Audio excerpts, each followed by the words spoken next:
Good morning, everybody. Thanks, Dr. Vishwasaran, for the kind invite.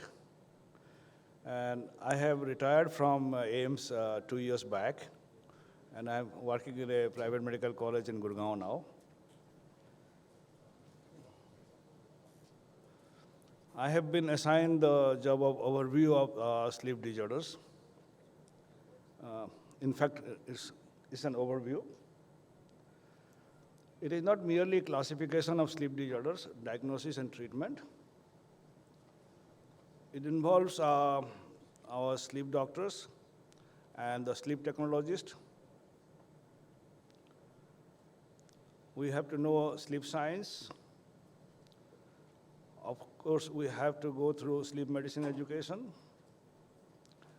The society also is involved.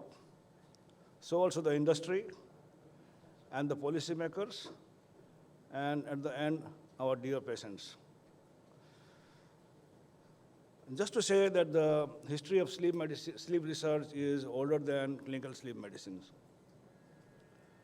It's not only globally, but also in India. And I'll just go through the history a little bit. The discovery of EEG and recording of human EEG in 1930 did all the difference and started a new branch. First, they described about sleep stages, first described by Loomis on the basis of EEG. Later on, there was a discovery of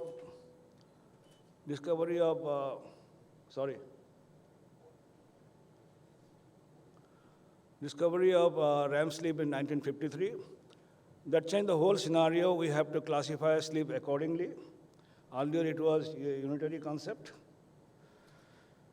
So, demand and treatment on the basis of EEG, they propose a new classification of sleep stages using 4 stages of non-REM sleep and REM sleep. A schema till valid today with minor modification, that is, we classify into N1, N2, and N3, and R. So that is persisting since long. And then going back to the history of sleep disorder, narcolepsy is the oldest one, described in 1880 by Yashoda, a neuropsychiatrist from France. And the sleep part in this, the patients have excessive daytime sleepiness and irresistible desire to sleep. And why I'm mentioning here, there is tremendous development in the concept of narcolepsy over the years in the knowledge based on experimental research. And the discovery of orexin around 96 is considered to be the most outstanding discovery in sleep science in the recent past. 2 groups simultaneously they discover. One group says hypocretin 1 and 2, the other one orexin A and B.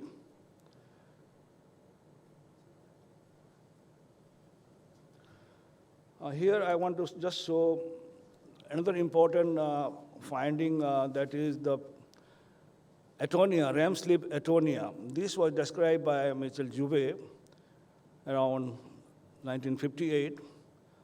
So this also created a lot of interest in the sleep medicine community and sleep scientists. He also located the brainstem pontine area generating REM sleep. And this particular area is quite complex. It generates all the features of REM sleep. I just want to show you from this finding by Siegel. The upper one shows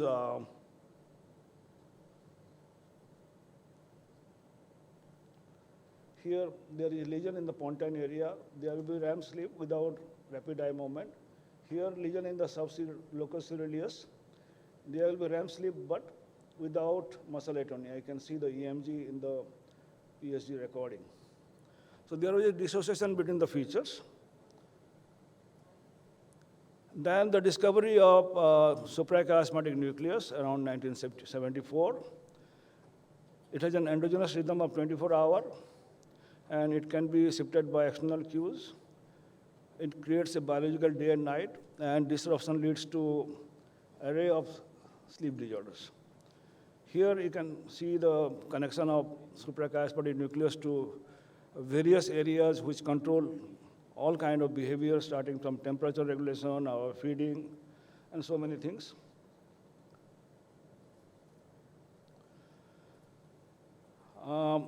This is a particular publication by Guilleminault and Dement in 1973, published in Science.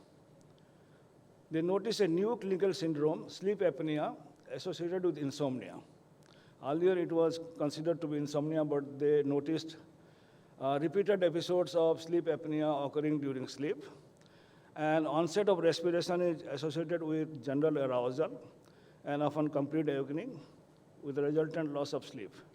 So patient complaining of insomnia, they may be suffering from sleep apnea. So this was a significant finding. Then obstructive sleep apnea, first described in 1956 by Burwell as a obesity-based hypoventilation in Pickwickian syndrome. The pulmonologists, they believe that alveolar hypoventilation was responsible for the excessive daytime sleepiness in these patients. The cause was alveolar hypoventilation. The concept was that time. Later on, this misconception was corrected in 1966 by Yashoda. He did polysomnographic recording and monitored sleep in these patients. And they documented repetitive episodes of upper airway obstruction, terminated by a brief arousal, in turn fragmented nocturnal sleep. So obstructive sleep apnea was discovered, and it was correctly postulated that sleep fragmentation was responsible for excessive daytime sleepiness. Then we had the RLS. It is a sleep-related disorder. What I want to say here, sleep is a biological process. It affects all systems at tissue, cellular, and molecular level. What I have shown in that particular figure of circadian rhythm generated by suprachiasmatic nucleus and its connectivity. And sleep deficiency will affect all the systems, starting from cardiovascular, metabolic, mental, behavioral, our immune system, and our cognitive health. It affects all the systems in our body, predominantly cognitive and cardiovascular and metabolic. It is important to understand the sleep stages in order to understand the changes what is going on during sleep. Here we describe non-REM sleep and REM sleep and a sleep cycle which we go through the overnight, 5 to 6 cycles, starting with wake, then N1, N2, N3, then again wake and we enter REM, and the amount of REM sleep goes on increasing when the night progresses. But when the sleep progresses, there is increase in the parasympathetic influence, and simultaneously there is decrease in the sympathetic influence. These two autonomic changes has tremendous influences on the physiology. This transition from wakefulness to non-REM sleep is accompanied by marked alteration in respiratory and cardiovascular regulations. And we have the parasympathetic increase and sympathetic decrease activity, which include in heart rate, blood pressure, and systemic vascular resistance.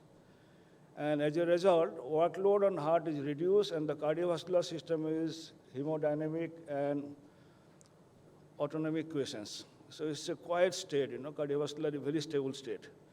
And ventilation becomes tightly linked with metabolic rate, oxygen consumption, and carbon dioxide productions.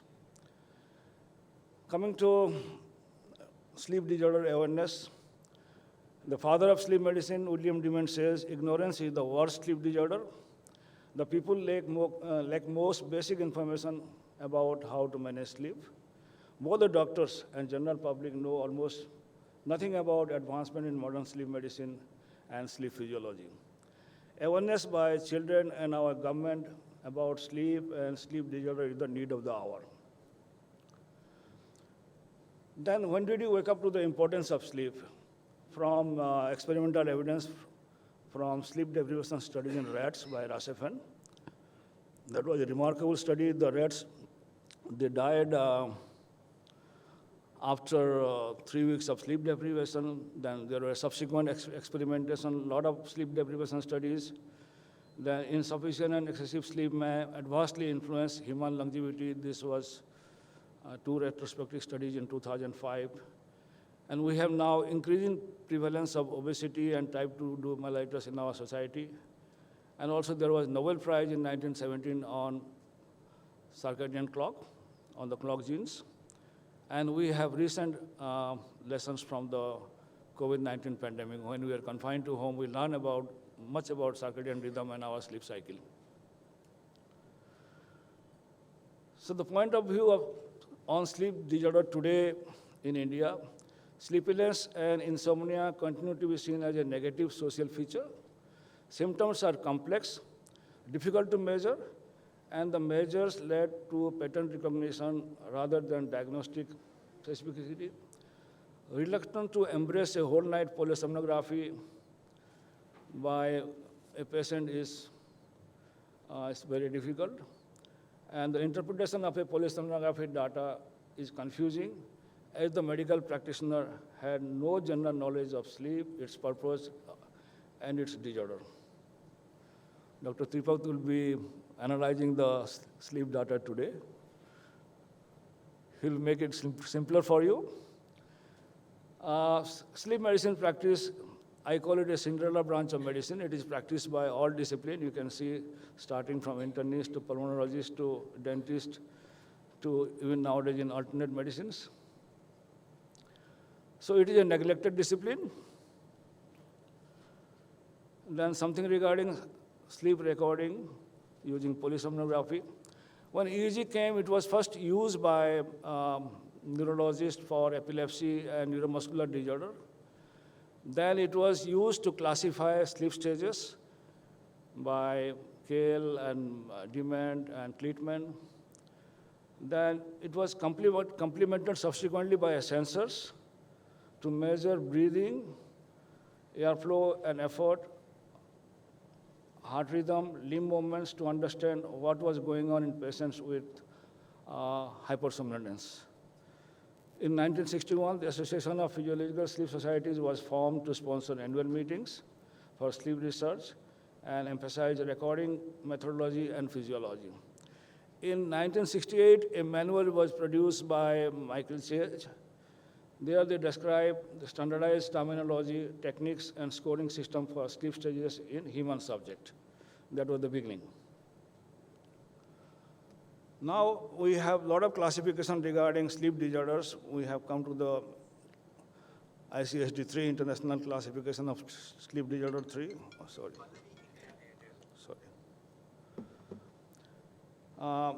It has classified into 7 categories. Insomnia disorder, earlier insomnia was not recognized as a disorder, we call it a symptom. So it's a good thing because it is the most prevalent sleep disorder in the past and today also, and its importance was undermined because of prominence of OSA. We have sleep-related breathing disorders, then central disorder of hypersomnolence. We have circadian rhythm sleep-wake disorders, sleep-related movement disorder, parasomnia, and other sleep disorders. I will not go into detail, but I just give you the classification, sub-classification. We have in insomnia disorder, chronic insomnia disorder, short-term insomnia disorder, chronic insomnia, other insomnia disorder. Dr. Manjari will be talking about insomnia. Then we have parasomnia, both non-REM related and REM related parasomnia. I have shown you a slide regarding REM sleep behavioral disorder because of absence of REM atonia during REM sleep, during which the patient can act out of the dream, of the content. You all know about sleepwalking, so I will not go into details of these different disorders. Again, Dr. Manjari will be touching upon this. Sleep-related movement disorders, The whole list starting from restless leg syndrome to PLMS, bruxism, and a lot of, divisions are there. And at the bottom of each classification, you will find sleep-related disorder unspecified in most of the classifications. So they have given a window to put everything else, whichever are left out. Central disorder of hypersomnolence, we have narcolepsy 1 and 2. Earlier it was described as narcolepsy. We have now 2 types based on the level of CSF hypocretin. Earlier they were talking with cataplexy, without cataplexy, but now it has changed. Then idiopathic hypersomnia, Klein-Levin syndrome, hypersomnia due to medical disorder, hypersomnia due to medications or substance abuse, hypersomnia associated with psychiatric disorder, insufficient sleep syndrome. Then we have sleep-related breathing disorders, broadly classified into 4 types: obstructive sleep apnea, central sleep apnea syndrome, sleep-related hypoventilation disorder, sleep-related hypoxemia disorder. There are sub-classifications. I think during this CME, it will be thoroughly dealt by other speakers. What is not covered in circadian rhythm sleep-wake disorder, I'll go into a little bit of detail. So we have a 24-hour rhythm, which is entrained through our retinohypothalamic tract and the suprachiasmatic nucleus. So we have delayed sleep-wake phase disorder, advanced sleep-wake phase disorder, irregular sleep-wake rhythm disorder, non-24-hour sleep-wake rhythm disorder, shift work disorder, and jet lag disorder. So there is not much change in the classification of circadian rhythm disorder. We have then the sleep-wake disorder, otherwise not specified. So this kind of classification is there in each category. So in the society, you will come across, we have shift work disorders. You have seen the airline staff working 24 hours. Then the surface transport, we have the drivers. And industry, then the call centers, then the hotel industry also, people are working 24 hours. The airport staff themselves, and then poor night watchmen. So they all are having a different sleep schedules. That has to be taken care of, and we should have the knowledge of this. Then the jet lag refers to the disruption of the circadian rhythm due to crossing time zone. There are 2 time zones. We are crossing east and west. It is a mismatch of internal circadian clock and external time. Our endogenous rhythm was earlier considered to be 25 hours, but nowadays more sensitive studies have shown that it is around 24.2 hours. So almost same with the day-night cycle. It is characterized by sleepiness during the day and sleeplessness during night and impaired concentration. So traveling west phase delays our circadian rhythm, and traveling eastward advances our circadian rhythm. So here you can see 2 phases. The advanced sleep phase, what we see in elderly, and delayed sleep phases nowadays in the youngsters. Here you sleep early and wake up early in the advanced sleep phase. And in the delay, you sleep late and get up late. The common symptoms of sleep disorders describes are sleep fragmentations, excessive daytime sleepiness, insomnia, hypersomnia, and sleep-wake schedule. Of course, the speakers will be talking about the evaluations and investigation in particular disorders themselves. I have just detailed some of the investigations and the evaluation procedure. Detailed history is very important. When we start medical curriculum, our time, we are not taking any sleep history. So when you take your general examination, you must talk about sleep to the patient. We have many sleep questionnaires to assess your sleep, and investigation of blood gases, thyroid function test, polysomnography, the gold standard. We'll be discussing thoroughly regarding polysomnography today. Also, multiple sleep latency test and multiple wakeness test, maintenance of wakeful test. These are done along with PSG. We have nowadays actigraphy for use in general populations. Then videography also is used with PSG. Then the imaging studies are coming up to find out obstructions and the lesion in the brain. And then CSF hypocretin is advised, but there is no proper procedure for diagnosis of narcolepsy. Sleep diary is very important for each and every sleep patients. They should maintain their sleep diary. It gives a lot of information. And also iron and ferritin studies are coming for diagnosis of RLS. Treatment, it depends on different sleep disorders. I will not describe about that. So to conclude, sleep deprivation and disorders of sleep are highly prevalent in our society. The consequences of sleep deprivation can be disastrous, for example, road accidents to nuclear disasters.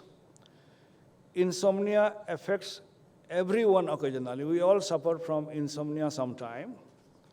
Snoring is another highly prevalent condition. And obstructive sleep apnea leads to excessive daytime sleepiness. Also, it is associated with comorbidity and mortality. The public health importance of sleep is undermined.